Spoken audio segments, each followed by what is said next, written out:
So I think I didn't really have this word, like this description of what it was until 2019, I think, is when I started really using this language.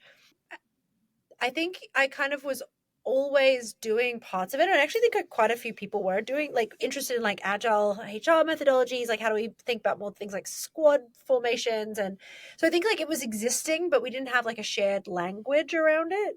And then in like 2019, I was doing a project with a founder, and I was at this point, I was like very well and truly like I'd been building my teams with squads, I'd been doing the whole thing, and I was using the words people obsessed as a product and really talking about it that way. And I spoke to Anders, who at the time was the founder of a company called Owler. They've now exited, and he's started a new business now with his partner Runa. But at that time, he was like, "This is really interesting. I've never heard anyone talk about things like this. You should write a blog." So I kind of was like doing it for years, but not really calling it that. And then in 2019, started like being like, "Oh, this is what I'm doing. This is what I want to call it. This is how I want to kind of help communicate what this like framework is." And then I wrote the blog that ended up going kind of crazy in like I think early 2020. And so you, I love this, a founder, because I've been so, as both of you know, I've been so obsessed with Built for People and just like everything that you put out there, Jessie.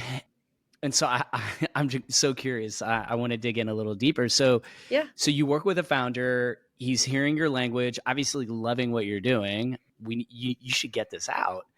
And so when you wrote the original blog, like you weren't, like you are truly LinkedIn famous now. Like I'm Oh, guessing don't back be then, what you, no, silly. you are. Don't even try to deny it. And so, like, what sort of following did you have at this point? You had like thousands of followers, or like before you write the blog? I'm just curious. You know, what did your following look like there back then?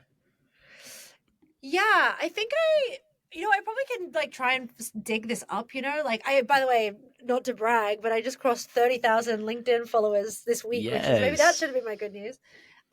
But I don't think I had like a massive following. I had this like blog I was writing, the main Medium at the time, and like I basically started writing my Medium blogs. Like I'm just looking at it now trying to remember the dates. Like I was like, when did all this happen?